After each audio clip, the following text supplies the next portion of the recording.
हिजाब और केसरी शॉल विवाद की जिम्मेदार राज्य सरकार, कांग्रेस नेता एस.एम. पाटिल गणिहार का बयान।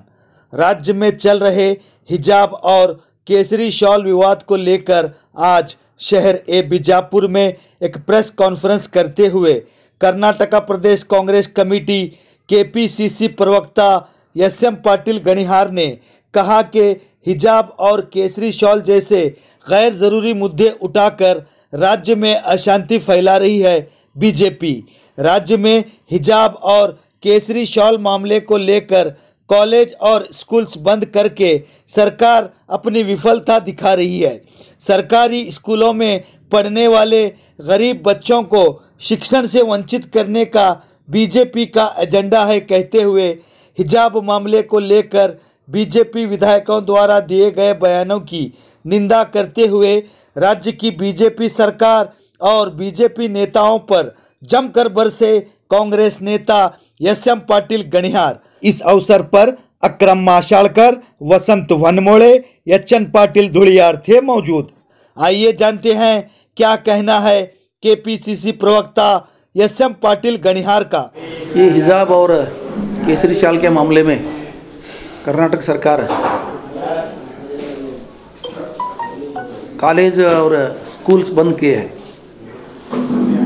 ये 100% गलत है। इसमें सरकार का विफलता दिख रहा है फुल।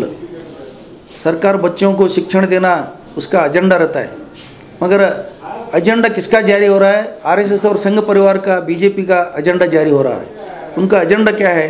गरीब बच्चे, सरकारी स्कूल में पढ़ने वाले बच्चे को शिक्षण से वंचित करना है। वो शिक्षण से वंचित करने का उनका एजेंडा रहता है।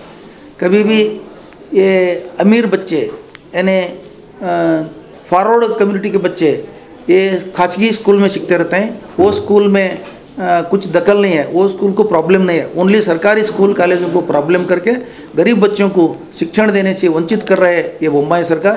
अब जल्द से जल्द इसको ऊपर कार्रवाई करके ये जो शिक्षण कॉलेज स्कूल बंद करे हैं वो ओपन करना।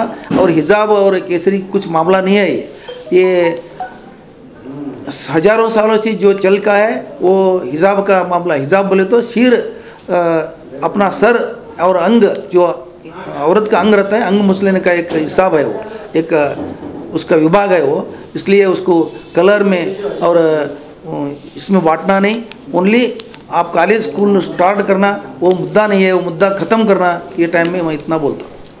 राज्य में चल रहे हिजाब विवाद को लेकर विधायकों द्वारा दिए गए बयान पर आपकी क्या प्रतिक्रिया?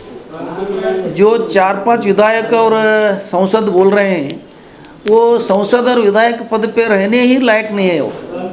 वो संविधान के नाम पर, संविधान के रीजन से चुन के आए और संविधान के नाम पर प्रमाण वचन लिए। उसके विरुद्ध में बात करते बोले तो अब स्पीकर और विधानसभा अध्यक्ष उनका मेंबरशिप कैंसिल करना, उनके ऊपर सख्त कार्रवाई होना चाहिए। क्योंकि संविधान के हिसाब से, संविधान के एक हक से ये इंडिया में, राज्य में, हर गांव में ये मुस्लिम्स ज़िंदगी कर रहे हैं और लाइफ कर रहे हैं। उसको कौन अड़ाता है? वो कानून का विरोध जाता है। कानून का विरोध जाने के ऊपर कानून की सख्त कार्रवाई होना चाहिए। इंदिನ ಪತ್ರಿಕಾಗೋಷ್ಠಿಯ ಉದ್ದೇಶ ವಿಷಯ ಏನಂದ್ರೆ, ರಾಜ್ಯದಲ್ಲಿ ಶಿಕ್ಷಣ ಸಂಸ್ಥೆಗಳು ನಿಂತು ಹೋಗಿದ್ದಾವೆ, ಸರ್ಕಾರನೇ ನಿಲ್ಲಿಸಿದೆ। ಅದರ ಹಿಂದಿನ ವಿಷಯ ಹಿಜಾಬ್ ಇರಬಹುದು, ಕೇಸರಿ ಶಾಲ್ ಇರಬಹುದು, ಆದರೆ ಶಿಕ್ಷಣವನ್ನು ನೀಡಬೇಕಾದಂಥ ಸರ್ಕಾರ ಇವತ್ತು ಶಾಲಾ ಕಾಲೇಜುಗಳನ್ನು ಬಂದ್ ಮಾಡಿ ತನ್ನ ಸಂಪೂರ್ಣ ವಿಫಲತೆಯನ್ನು ತೋರಿಸಿದೆ। ನಿನ್ನಿನ ದಿವಸ ನಾನು ಬಿಜಾಪುರ ಮತ್ತು ಸಿಂದಗಿ ಮತ್ತು ಕೆಲವು ಕಡೆ ನೋಡಿದೆ, ಇಂಡಿ ಪೇಪರ್ಗಳಲ್ಲಿ ನೋಡಿದೆ, ಪೊಲೀಸರು ಪರೇಡ್ ಮಾಡ್ತಾ ಇದ್ದಾರೆ। ಪೊಲೀಸರು ಪರೇಡ್ ಯಾವ ಟೈಮ್ ಮಾಡ್ತಿದ್ರು ಹಿಂದೆಲ್ಲ ಅಂದ್ರೆ ಅದು ತಮಗೆ ಗೊತ್ತಿದೆ।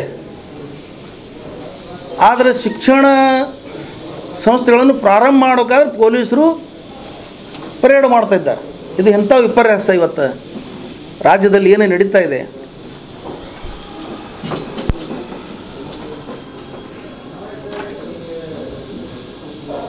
ಸುಮಾರು 10 ದಿನಗಳಿಂದ ಶಾಲಾ ಕಾಲೇಜುಗಳು ನಡೀತಾ ಇಲ್ಲ.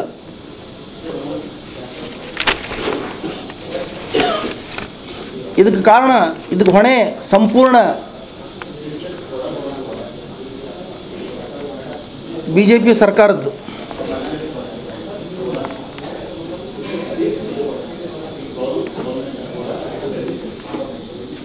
ಸರ್ಕಾರಿ ಶಾಲೆಗಳಲ್ಲಿ ಕಲಿತಾ ಇರೋರು, ಶಾಲಾ ಕಾಲೇಜುಗಳಲ್ಲಿ ಕಲಿತಾ ಇರೋರು ಹೆಚ್ಚಾಗಿ ಹಿಂದುಳಿದ ಮತ್ತು ಬಡವರು. ಎಲ್ಲ ಶ್ರೀಮಂತರ ಮಕ್ಕಳು ಖಾಸಗಿ ಶಿಕ್ಷಣ ಸಂಸ್ಥೆಗಳಲ್ಲಿ ಅವರು ಶಿಕ್ಷಣ ಪಡಿತಾ ಇದ್ದಾರೆ, ಅದಕ್ಕೆ ತೊಂದರೆ ಇಲ್ಲ. ಆದರೆ ಹಿಜಾಬ್ ಮತ್ತು ಕೇಸರಿ ಶಾಲು ವಿಷಯದಲ್ಲಿ ಸರ್ಕಾರ ಶಾಲಾ ಕಾಲೇಜುಗಳನ್ನು ಬಂದ್ ಮಾಡಿ ಹಿಂದುಳಿದವರನ್ನು, ದಲಿತರನ್ನು, ಅಲ್ಪಸಂಖ್ಯಾತರನ್ನು, ಬಡವರನ್ನು ಶಿಕ್ಷಣ ವಂಚಿತರನ್ನಾಗಿ ಮಾಡಬೇಕನ್ನೋ ಉದ್ದೇಶ ಇದರ ಹಿಂದಿದೆ.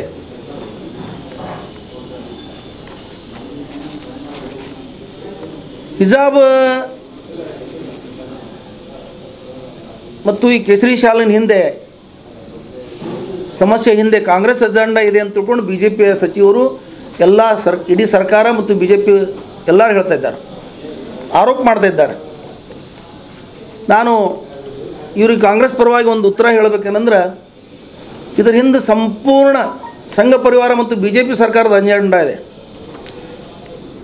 ಖುಲ್ಲಾ ತೋರಿಸ್ತಾ ಇದೆ ಅಜೆಂಡಾ, ಯಾರೂ ಹೇಳಬೇಕಾಗಿಲ್ಲ ಅದಕ್ಕೆ. ಇದು ಪ್ರಾರಂಭ ಆದಂಥ ಉಡುಪಿ ಕಾಲೇಜಲ್ಲಿ ಹಿಂದೆ ನಡೆದು ಬಂದಂಥ ಪದ್ಧತಿ ಪ್ರಕಾರ ಶಾಲಾ ಕಾಲೇಜು ನಡೀಬೇಕಾಗಿತ್ತು. ಆದರೆ ಇಲ್ಲಿ ಏಕಾಏಕಿ ಅಲ್ಲಿಯ ಪ್ರಿನ್ಸಿಪಾಲ್ ಸಡನ್ಲಿ ಒಂದು ದಿವಸ ಬೆಳಗ್ಗೆ ಮುಸ್ಲಿಂ ವಿದ್ಯಾರ್ಥಿನಿಯರನ್ನು ಹಿಜಾಬ್ ನೀವು ಧರಿಸಿ ಬಂದಿರಿ, ಹಿಜಾಬ್ ತೆಗೆದಿಟ್ಟರು ಬರೀ, ಎಲ್ಲ ಬರಬೇಡಿ ಅಂಥೇಳಿ ಅವ್ರು ಪ್ರಶ್ನೆ ಮಾಡ್ತಾರೆ, ಅವ್ರಿಗೆ ತಡೆ ಒಡ್ತಾರೆ. ಇದರ ಹಿಂದೆ ಏನಿದೆ? ಆ ಸರ್ಕಾರಿ ಕಾಲೇಜದ ಪ್ರಿನ್ಸಿಪಾಲ್ ಒಬ್ಬ ಸರ್ಕಾರಿ ನೌಕರನಾಗಿ ಅವ್ರಿಗೆ ಯಾರು ಹೇಳಿದ್ರು ಇದನ್ನು ತಡೆ ಒಡ್ರಿ, ಅವ್ರಿಗೆ ಬರಗೂಡಬೇಡ್ರಿ ಅಂತ ಹೇಳಿದವ್ರು ಯಾರು? ಆದೇಶ ಮಾಡಿದವ್ರು ಯಾರು?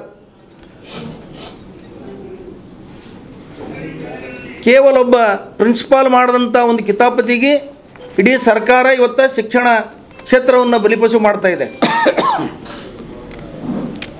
ಅವತ್ತೇ ಸರ್ಕಾರ ಹದ್ದುಬಸ್ತಿನಲ್ಲಿ ಇಡಬೇಕಾಗಿತ್ತು ಆ ಪ್ರಿನ್ಸಿಪಾಲ್ಗೆ. ಅದು ನಿನ್ನ ಕೆಲಸ ಅಲ್ಲ. ನಿನ್ನ ಕೆಲಸ ವಿದ್ಯಾರ್ಥಿಗಳು ಎಷ್ಟು ಪ್ರಮಾಣದಲ್ಲಿ ಕಲಿತಾ ಇದ್ದಾರೆ, ಶಿಕ್ಷಣದ ಗುಣಮಟ್ಟ ಏನಿದೆ, ನಿನ್ನ ಶಾಲೆಯ ವಾತಾವರಣ ಏನಿದೆ ಕೇಳಬೇಕಾದಂಥ ಸರ್ಕಾರ ಇವತ್ತು ಒಬ್ಬ ಪ್ರಿನ್ಸಿಪಾಲನ ಮಾತಿನ ಮೇಲೆ ಹೀಗೆ ಇರಬೇಕು, ಯಾವ ಥರ ಇರಬೇಕು, ಹಿಜಾಬ್ ಇರಬಾರ್ದು, ಕೇಸರಿ ಶಾಲೆ ಇರಬಾರ್ದು ಅನ್ನೋಂಥ ಒಂದು ವಿವಾದನ್ನು ಕೋರ್ಟಿನಲ್ಲಿ ಸಮರ್ಥನೆ ಮಾಡಿಕೊಳ್ತಾ ಇದೆ. ಇದಕ್ಕಿಂತಲೂ ಒಂದು ಅಪಮಾನಕರ ಸಂಗತಿ, ಅವಹೇಳನಕರ ಸಂಗತಿ ಯಾವುದೂ ಇಲ್ಲ.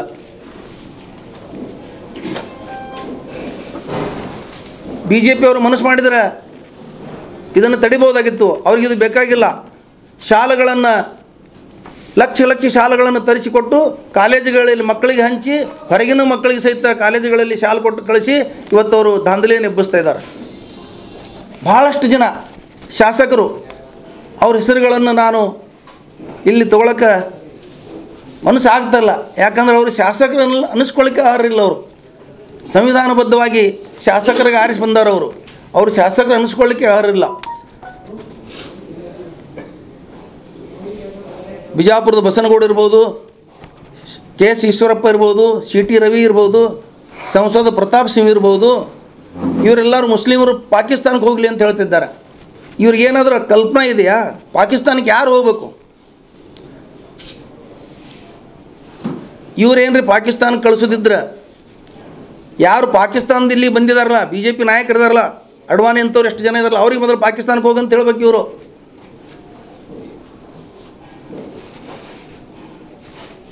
ದೇಶ ಇಬ್ಬಾಗ ಆಗುವಾಗ 1947ನೇ ಇಸ್ವಿನಲ್ಲಿ ಆಗಿನ ಬ್ರಿಟಿಷ್ ಸರ್ಕಾರದ ನಿರ್ಣಯ ಮತ್ತು ಇಲ್ಲಿಯ ಅದರೊಳಗೆ ಎಲ್ಲರದು ಇದೆ, ಎಲ್ಲ ಮತೀಯ ಶಕ್ತಿಗಳು, ಕುಚೋದ್ಯ ಶಕ್ತಿಗಳು ಎಲ್ಲ ಕೂಡಿ ಭಾರತ ಮತ್ತು ಪಾಕಿಸ್ತಾನ ಇಬ್ಬಾಗ ಮಾಡಿದ್ದಾರೆ. ಮಾಡಿದ ನಂತರ 47ರಲ್ಲಿ ಮಾಡಿದ ನಂತರ 50ರಲ್ಲಿ ನಮ್ಮ ದೇಶದ ಸಂವಿಧಾನ ಜಾರಿಯಲ್ಲಿ ಬಂದಿದೆ. ಆ ಸಂವಿಧಾನದಲ್ಲಿ ಈ ದೇಶದಲ್ಲಿರುವ ಎಲ್ಲ ಸರ್ವ ಧರ್ಮಗಳ ಜನ, ನಮ್ಮ ದೇಶದ ಸಂಸ್ಕೃತಿನೇ ಇದು, ಬಹು ಧರ್ಮಗಳ, ಬಹು ಭಾಷೆಯ, ಬಹುಸಂಸ್ಕೃತಿಯ ಈ ಒಂದು ದೇಶದಲ್ಲಿ 1950ರಲ್ಲಿ ಸಂವಿಧಾನಬದ್ಧವಾಗಿ ಸಂವಿಧಾನ ಜಾರಿಯಾಗಿದೆ. ಇಲ್ಲಿ ನಮ್ಮ ದೇಶದ ಎಲ್ಲ ಗಣ್ಯರು ಎಲ್ಲ ಬುದ್ಧಿಜೀವಿಗಳು ಕೂಡಿ ಒಂದು ರಚನೆ ಮಾಡಿದ ಸಂವಿಧಾನ, ಅದರ ಪ್ರಕಾರ ಇವತ್ತು ಸಂವಿಧಾನ ನಡೀತಾ ಇದೆ. ಅದೇ ಸಂವಿಧಾನ ಪ್ರಕಾರ ಇವತ್ತು BJP ಸರ್ಕಾರ ಕೇಂದ್ರದಲ್ಲಿ ಬಂದಿದೆ, ರಾಜ್ಯದಲ್ಲಿ ಬಂದಿದೆ. ಆದರೆ ನೀವು ಅದೇನರ ಅಭ್ಯಾಸ ಮಾಡಿದ್ದೀರಾ? ಆಮೇಲೆ ಮುಸ್ಲಿಮರು ಈ ದೇಶದ ಮೂಲ ನಾಗರಿಕರು, ಮೂಲ ನಿವಾಸಿಗಳು. ಈ ದೇಶ ಸ್ವಾತಂತ್ರ್ಯ ಆಗಬೇಕಾದ್ರೆ 50%ಗಿಂತಲೂ ಹೆಚ್ಚಿಗೆ ಬಹುಸಂಖ್ಯಾತ ಮುಸ್ಲಿಮ ನಾಯಕರು, ಮುಸ್ಲಿಮರು ತಮ್ಮ ಪ್ರಾಣ ಆಸ್ತಿ ಪಾಸ್ತಿ ತ್ಯಾಗ ಮಾಡಿ ಸ್ವಾತಂತ್ರ್ಯಕ್ಕೆ ಹೋರಾಟ ಮಾಡಿ ಸುಮಾರು 5 ಲಕ್ಷ ಜನ ಮುಸ್ಲಿಮರು ಈ ದೇಶಕ್ಕಾಗಿ ಪ್ರಾಣ ತ್ಯಾಗ ಮಾಡಿದ್ದಾರೆ. ತಮ್ಮ ಆಸ್ತಿ ಪಾಸ್ತಿಗಳನ್ನು ನಷ್ಟ ಮಾಡಿದ್ದಾರೆ, ತಮ್ಮ ಕುಟುಂಬಗಳನ್ನು ತೊರೆದು ಹೋಗಿದ್ದಾರೆ. ಮೌಲಾನಾ ಅಬುಲ್ ಕಲಾಂ ಆಜಾದ್ ಅಂತವರು ತಮ್ಮ ಹೆಂಡತಿ ತೀರಿ ಹೋದಾಗ ಅವರು ಜೈಲಿನಿಂದ ಹೊರಗೆ ಬರಲಿಲ್ಲ ಅಂತ್ಯ ಸಂಸ್ಕಾರಕ್ಕೆ. ಅಷ್ಟು ದೇಶಪ್ರೇಮ ಇತ್ತು ಅವರಿಗೆ. ಇಂಥ ಒಂದು ನಮ್ಮ ಹಿರಿಯರು ದೇಶಪ್ರೇಮದಿಂದ ದೇಶದ ಮೇಲೆ ಹೋರಾಡಿ ದೇಶಕ್ಕೆ ಸ್ವಾತಂತ್ರ್ಯಕ್ಕೆ ಹೋರಾಡಿ ಸ್ವಾತಂತ್ರ್ಯ ಪಡೆದಂಥ ಈ ದೇಶ ಬಿಟ್ಟು ಮುಸ್ಲಿಮ್ರಿಗೆ ಹೋಗಂತ ಹೇಳಕ್ಕೆ, ಇನ್ನೊಬ್ರಿಗೆ ಹೋಗಂತ ಹೇಳಕ್ಕೆ ಇವ್ರಿಗೆ ಹಕ್ಕಿಲ್ಲ.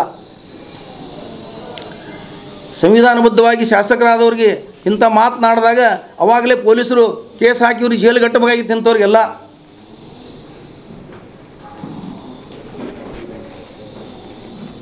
ಪ್ರತಾಪ್ ಸಿಂಹ ಹೇಳ್ತಾರೆ, ಒಬ್ಬರು ಸಂಸದರು, ಈ ದೇಶದ ಮುಸ್ಲಿಮರೆಲ್ಲರೂ ಕನ್ವರ್ಟೆಡ್ ಮುಸ್ಲಿಮರು ಇದ್ದಾರೆ, ಅವರು ಹಿಂದೂನೇ ಇದ್ದರು. 100ಕ್ಕೆ 100 ಸತ್ಯ.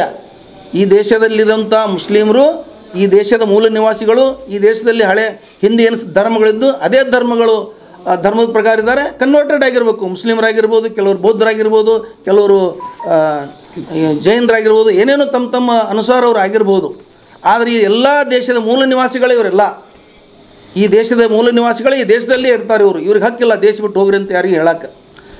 ಇನ್ನು ಉರ್ದು ಭಾಷೆ ಬಂದ್ ಮಾಡಿರಿ, ಇಂಥ ನಾಚಿಕೆಗೇಡಿ ಸಮಸ್ಯೆಗಳಿವೆಲ್ಲ, ವಿಚಾರಗಳಿವೆಲ್ಲ.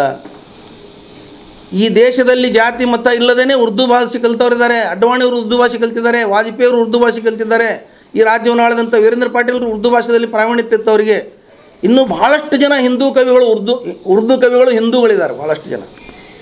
ಅಂಥ ಒಂದು ಒಳ್ಳೆಯ ಭಾಷೆಯನ್ನು ಅವರು ಅದನ್ನು ಮುಚ್ಚ್ರಿ, ಇದನ್ನು ಮುಚ್ಚ್ರಿ, ಅದು ಬಂದ್ ಮಾಡಿರಿ, ಇದು ಬಂದ್ ಮಾಡಿರಿ. ಅವ್ರ ಹೆಸರು ತೊಗೊಳಕ್ಕೂ ನಮಗೆ ನಾಚಿಕೆ ಆಗ್ತದೆ, ಆದರೂ ಅನಿವಾರ್ಯದ ನಾವು ಹೇಳ್ಬೇಕಾಗ್ತದೆ. ಆಮೇಲೆ ಶಿವಮೊಗ್ಗದಲ್ಲಿ ಇವು ರಾಷ್ಟ್ರಪ್ರೇಮಿಗಳು ಅಂತ ಹೇಳೋರು ಶಿವಮೊಗ್ಗದಲ್ಲಿ ಒಂದು ಕಾಲೇಜು ಆವರಣದಲ್ಲಿ ಧ್ವಜಸ್ತಂಭಕ್ಕೆ ಭಗವಾ ಧ್ವಜವನ್ನು ಕಟ್ತಾರೆ. ಸ್ವಾತಂತ್ರ್ಯೋತ್ಸವ ಧ್ವಜ ಇರಬೇಕಾದಂಥ ಧ್ವಜಸ್ತಂಭದಲ್ಲಿ ಭಗವಾ ಧ್ವಜ ಏರಿಸ್ತಾರೆ. ಅಷ್ಟೇ ಅಲ್ಲ, ಈಶ್ವರಪ್ಪನವ್ರು ಏನು ಹೇಳ್ತಾರೆ, ನಾನೇ ಧ್ವಜಗಳನ್ನು ತರಿಸಿದ್ದೇನೆ, ನಾವು ಇವತ್ತಿಲ್ಲ ನಾಳೆ ಭಗವಾ ಧ್ವಜನೇ ಏರಿಸ್ತೀವಿ ದೇಶಕ್ಕೆ, ದೇಶ ಸ್ವಾತಂತ್ರ್ಯ ದೇಶದ ಧ್ವಜ ಇಳಿಸಿ ಅಂತ ಹೇಳ್ತಾರೆ. ಅವ್ರಿಗೆ ಇಷ್ಟೊತ್ತಲೇ ಜೈಲಿಗೆ ಹಾಕಬೇಕಾಗಿತ್ತು. ಸರ್ಕಾರ ಸ್ವಯಂ ಪ್ರೇರಿತ ಕೇಸ್ ದಾಖಲೆ ಮಾಡಿಕೊಂಡು ಸಂವಿಧಾನಕ್ಕೆ ವಿರುದ್ಧ ಮಾತಾಡಿದ್ದಾರೆ, ಈ ದೇಶಕ್ಕೆ ವಿರುದ್ಧ ಮಾತಾಡಿದ್ದಾರೆ. ಅವ್ರು ಇಷ್ಟೊತ್ತಲೇ ಅವ್ರಿಗೆ ಜೈಲಿಗೆ ಹಾಕಬೇಕಾಗಿತ್ತು. ಹಿಂದಿನ ಕಾಲದಲ್ಲಿ ಪರೀಕ್ಷೆ ನಡೆದಾಗ ಪೊಲೀಸರು ಪರೀಕ್ಷಾ ಕೊಠಡಿಯಲ್ಲಿ ಮತ್ತು ಪರೀಕ್ಷಾ ಗ್ರೌಂಡ್ನಲ್ಲಿ ಬರಬಾರ್ದು ಅಂಥೇಳಿ ನಿಯಮ ಇತ್ತು. ಇವತ್ತು ಪೊಲೀಸರೇ ಶಿಕ್ಷಣ ಸಂಸ್ಥೆಗಳಿಗೆ ನಿಂತು ಬರೀ ವಿದ್ಯಾರ್ಥಿಗಳಿಗೆ ನಾವು ಕಾಯ್ತೀವಿ ನಿಮ್ಗೆ ಅಂತ ಹೇಳುವಂಥ ಪರಿಸ್ಥಿತಿ ಬಂದದ್ದು. ಅದಕ್ಕೋಸ್ಕರ ಪರೇಡ್ ಮಾಡ್ತಾ ಇದ್ದಾರೆ ಅವರು. ಭಯಭೀತರಾಗಿ ವಿದ್ಯಾರ್ಥಿಗಳು ಇವತ್ತು ಪೊಲೀಸರ ಆಶ್ರಯದಲ್ಲಿ ಶಿಕ್ಷಣ ಕಲಿಯುವಂಥ ಪರಿಸ್ಥಿತಿ ನಿರ್ಮಾಣ ಆಗಿದೆ.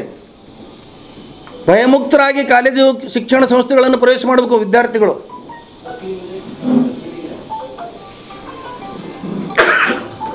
ಇದಕ್ಕಿಂತಲೂ ಅಸಹ್ಯಕರ ಯಾವುದು ಸರ್ಕಾರಕ್ಕಲ್ಲ, ಇದು ಶೋಭೆ ತರುವುದಿಲ್ಲ ಸರ್ಕಾರಕ್ಕೆ.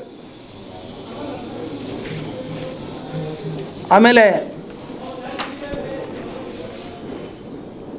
ಈ ದೇಶದ ಸಂವಿಧಾನದಲ್ಲಿ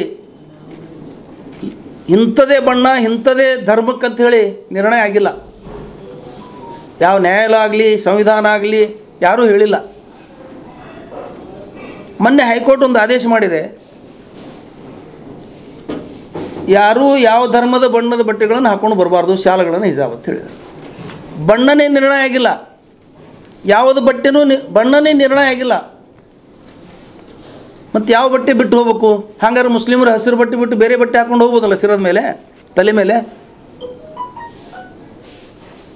ಅದಕ್ಕೆ ನಮ್ಮದೊಂದು ಸರ್ಕಾರಕ್ಕೆ ವಿನಂತಿ ಏನಂದ್ರೆ, ಈ ಸಂದರ್ಭದಲ್ಲಿ ಮೊದಲು ಶಾಲಾ ಕಾಲೇಜುಗಳನ್ನು ಶಿಸ್ತುಬದ್ಧವಾಗಿ ಭಯಮುಕ್ತವಾಗಿ ನಡೆಸ್ರಿ, ಮಕ್ಕಳನ್ನು ಶಿಕ್ಷಣ ವಂಚಿತರನ್ನಾಗಿ ಮಾಡಬೇಡಿ. ಹಿಜಾಬ್ ಧರಿಸಿ ಮಹಿಳೆಯರು ಇವತ್ತು ವಿದ್ಯಾರ್ಥಿಗಳು ರಾಜ್ಯ ರಾಷ್ಟ್ರ ಅಂತಾರಾಷ್ಟ್ರೀಯ ಮಟ್ಟದಲ್ಲಿ ಹೆಸರುಗಳನ್ನು ಮಾಡಿದ್ದಾರೆ ಮುಸ್ಲಿಂ ಮಹಿಳೆಯರು ಇವತ್ತು. ಅದನ್ನು ಗುರುತಿಸಿ ಹಿಜಾಬ್ ಅಂದರೆ ಕೇವಲ ಶಿರವನ್ನು ಮುಚ್ಕೊಳ್ಳೋಂಥ ಬಟ್ಟೆ ಹೊರತಾಗಿ ಅದು ಯಾವುದೇ ಧರ್ಮದ ಸಂಕೇತ ಅಲ್ಲ. ಇವತ್ತು ಮುಸ್ಲಿಂ ಮೌಲ್ಯಗಳು ಮತ್ತು ಮುಸ್ಲಿಂ ನಾಯಕರಿಗೆ ನನ್ನೊಂದು ವಿನಂತಿ ಇದೆ, ತಮ್ಮ ಮುಖಾಂತರ ಯಾರೂ ಇಂಥದೇ ಬಟ್ಟೆಯ ಇಂಥದೇ ಡ್ರೆಸ್ ಕೋಡ್ನಲ್ಲಿ ವಿದ್ಯಾರ್ಥಿಗಳು ಹೋಗಬೇಕು ಅಂತ ಯಾರಿಗೂ ಹೇಳುವ ಅವಶ್ಯಕತೆ ಇಲ್ಲ, ಹೇಳಬಾರ್ದು. ಮಕ್ಕಳು ತಮಗೆ ಸ್ವಾತಂತ್ರ್ಯ ಬಿಡ್ರಿ, ಅವರಿಗೆ ಫ್ರೀಯಾಗಿ ಅವ್ರು ಯಾವುದೇ ಬಣ್ಣದ ಎಂಥದೇ ಬಟ್ಟೆ ಹಾಕ್ಕೊಂಡು ತಮ್ಮ ಮರ್ಯಾದೆಗೋಸ್ಕರ ಎಂಥದೇ ಒಂದು ಡ್ರೆಸ್ ಹಾಕ್ಕೊಂಡು ಹೋಗಲಿ ಅವರು. ಇವತ್ತು ಮುಸ್ಲಿಂ ಧರ್ಮದವ್ರು ಇರ್ಬೋದು, ಹಿಂದೂ ಧರ್ಮದ ಬೇರೆ ಧರ್ಮದ ಗುರುಗಳಾಗಲಿ ಇದರೊಳಗೆ ಭಾಗವಹಿಸಿ ತಕ್ಷಣ ಅವರೆಲ್ಲರೂ ಇವತ್ತು ಎಚ್ಚೆತ್ತು ಈ ದೇಶದ ಭವಿಷ್ಯ ರೂಪಿಸಂಥ ಮಕ್ಕಳಿಗೆ ಭಯಮುಕ್ತ ಮಾಡಬೇಕು. ಮೌಲ್ಯಗಳಾಗಲಿ ಧರ್ಮಗುರುಗಳಾಗಲಿ ಹಿಂದೂಗಳಾಗಲಿ ಎಲ್ಲ ಧರ್ಮಗುರುಗಳು ಇದರಲ್ಲಿ ಭಾಗವಹಿಸಿ ಅವರು ಇದನ್ನು ಭಯಮುಕ್ತ ಮಾಡಿ ಆದಷ್ಟು ಶಿಕ್ಷಣ ವಂಚಿತರಾಗಿ ಮಾಡಬಾರ್ದು ವಿದ್ಯಾರ್ಥಿಗಳಿಗೆ. ಇದರಿಂದ ಬಿ ಜೆ ಪಿಯವ್ರದ್ದು ಅಜೆಂಡಾ ನಡುಗೂಡಬಾರ್ದು. ಎಲ್ಲರೂ ಬಿ ಜೆ ಪಿಯವ್ರ ಅಜೆಂಡಾ ಇದೆ, ಮುಸ್ಲಿಂ ಹೆಣ್ಣು ಮಕ್ಕಳನ್ನು ಶಿಕ್ಷಣ ವಂಚಿತರನ್ನಾಗಿ ಮಾಡಬೇಕಂತ ಬಿ ಜೆ ಪಿ ಅಜೆಂಡಾ ಇದೆ. ಪೊಲೀಸರ ಪಹರೆಯಲ್ಲಿ ಶಿಕ್ಷಣ ಕೊಡೋಂಥದ್ದು ಈ ಜಗತ್ತಿನಲ್ಲಿ ಎಲ್ಲಿ ಇರಲಿಕ್ಕಿಲ್ಲ. ಬಹುತೇಕ ಪೊಲೀಸ್ ಪಹರೆಯಲ್ಲಿ ಶಿಕ್ಷಣ ಕೊಡೋಂಥ ಪರಿಸ್ಥಿತಿ ನಿರ್ಮಾಣ ಮಾಡಿದ್ದೀರಿ ನೀವು. ಈ ಜಗತ್ತಿನಲ್ಲಿ ಎಲ್ಲಿ ಇಲ್ಲ, ದೇಶ ಅಂತೂ ಬಿಡಿ.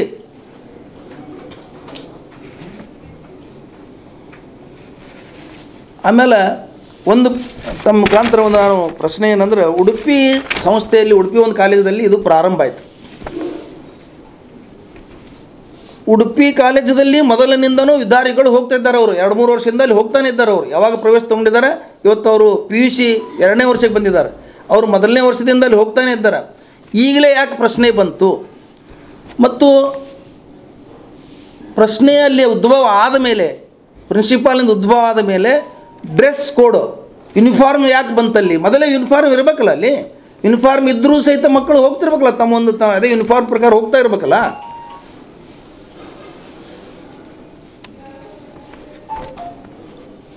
ಇದು ಕೇವಲ ಒಂದು ಕಾಲೇಜು ಒಂದು ಪ್ರಿನ್ಸಿಪಾಲ್ದು ವಿಷಯ ಅಲ್ಲ, ಇಡೀ ಇದರ ಹಿಂದೆ ಒಂದು ಅಜೆಂಡಾ ಇದೆ. ಇವತ್ತು BJP ಮತ್ತು RSSದವರು SDP ಅವ್ರದ್ದು ಅಜೆಂಡಾ ಇದೆ, CFI ಅವ್ರದ್ದು ಇದೆ.